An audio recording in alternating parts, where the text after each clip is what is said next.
Donc je ne vais jamais sur le terrain parce que j'y suis tout le temps, en fait. C'est-à-dire que j'ai l'information là-dessus. Je regarde à peu près, je sais pas, 8 journaux télévisés par jour. Je lis 5 journaux, 3 hebdomadaires, plusieurs mensuels. Enfin, je rends dingue tout le monde avec ça. Hein. Je suis surinformé. C'est-à-dire, j'ai pris à la lettre, en fait, ce que disait Hegel. Si vous voulez faire de la philosophie, lisez le journal. Je lis le journal en permanence. Donc, je suis surinformé. Je peux faire. Donc, je ne vais surtout pas, quand je commence à travailler sur un film, chercher de la documentation. Je l'ai déjà. C'est une espèce de curiosité absolue, quoi. Je crois qu'il faut être curieux. Et pour faire du cinéma, enfin, il faut être curieux vraiment, quoi, de comment vivent les gens. Alors, on l'apprend dans les journaux, dans la presse, comme je le disais avant, mais comme dit Ariane aussi, on l'apprend aussi dans l'attention qu'on a aux autres.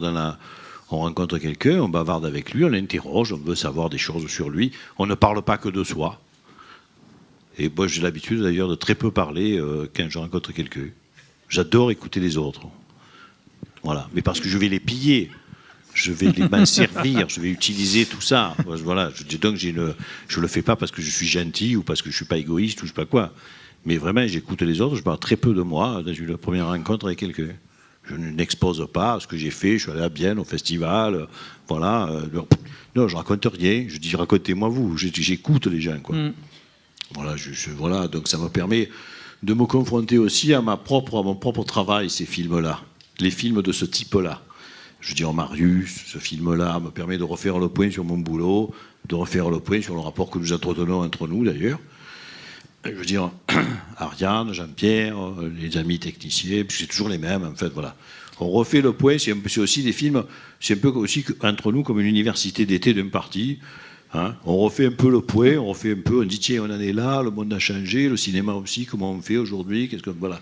Comment on raconte des histoires, comment ça touche les gens, comment ça continue à intervenir dans le monde, mais pas que dans le monde, comment formellement ça a encore une importance dans le cinéma de travailler de cette manière-là, bien sûr, parce que c'est de ça aussi dont il ne s'agit pas que de politique, il s'agit aussi de cinéma, enfin quoique, les choses sont très mêlées, et j'arrête, parce que sinon je vais finir la soirée. Non, pour compléter la réponse de Robert Guédiguian, ce qu'il faut savoir quand même, c'est que vous travaillez avec une société de production qui est la même depuis plus de 30 ans.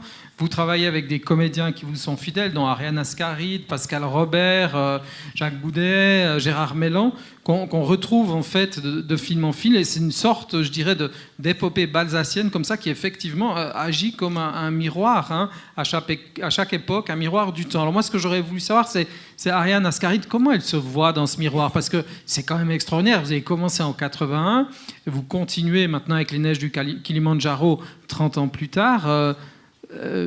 Qu'est-ce que ça fait pour une actrice et quelqu'un qui partage en plus le vécu de Robert, je crois, de façon assez proche? Quelle sensation ça peut procurer? Ça doit être assez extraordinaire, non?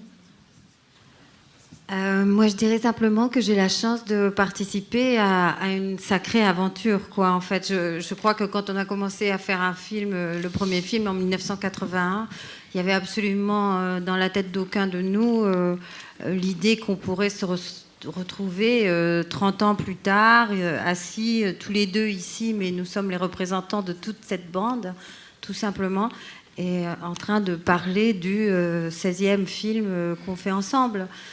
C'est une drôle de chose, parce que j'ai beaucoup de mal en même temps à regarder les films, parce que quand... C'est le 17e, on ne compte pas celui sur Mitterrand. Non, je ne compte pas celui sur Mitterrand, j'y étais pas, je m'en fous.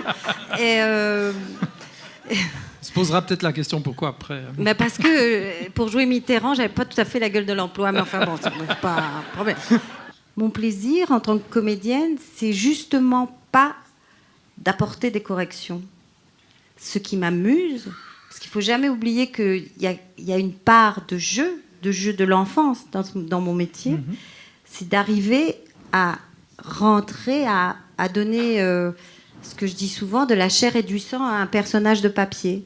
Un personnage qui est couché sur le papier, et à essayer à travers la grille d'un metteur en scène, en l'occurrence Robert, ou ça peut être avec un autre, à essayer de faire des propositions, mais à l'intérieur, bien souvent, ça me plaît beaucoup quand la grille est très très serrée, d'arriver à trouver le chemin. Non, je suis pas du tout. Je demande pas, si vous voulez. Mon truc, c'est pas de tirer le personnage vers moi, c'est plutôt d'aller vers le personnage, de faire le vide. Je dis souvent, c'est comme si j'étais un appartement, j'enlève mes meubles et je mets les meubles du personnage. Comme on dit toujours, mon décorateur, il n'y a pas de décor naturel, ça n'existe pas. Et c'est vrai que ça n'existe pas. Parce qu'on ne cadre pas l'ensemble d'un décor, jamais, je veux dire. Donc déjà, en faisant un choix dans un décor, on opère effectivement on opère une distance par rapport au décor réel, donc ça n'existe pas en fait. J'allais presque dire que le naturalisme au cinéma, ça n'existe pas. Par définition, ça ne peut pas exister. C'est pas un plan séquence infini, le cinéma, voilà. Donc, je tourne toujours à l'instant que c'est pas ça, ça fait partie, le fait de ce processus de rapport à la mémoire, de mesurer ce qui bouge et ce qui ne bouge pas, fait partie aujourd'hui de mon métabolisme et de mon fonctionnement, quoi. C'est ma manière.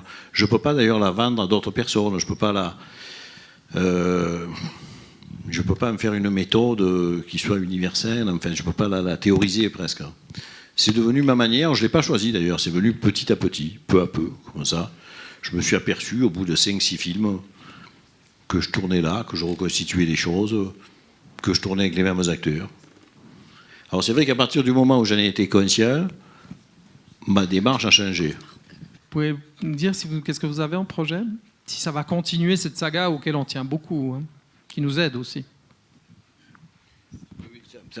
Probablement ça continuera, mais pas tout de suite. C'est-à-dire que moi j'ai trouvé par exemple qu'en faisant ce film-là, enfin, de mon point de vue, peut-être pas d'ailleurs du vôtre, mais de mon point de vue, ça fait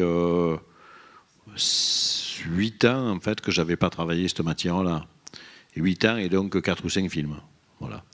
Donc il va me falloir encore ce temps-là pour y revenir. Mais c'est vrai que ce saga, je vais pas la tomber. Je pense que je ferai un film avec Ariane Daroussin, Gérard Mélan, grabataire, en train de revendiquer le communisme sur la terre, quoi. Voilà. Ouais.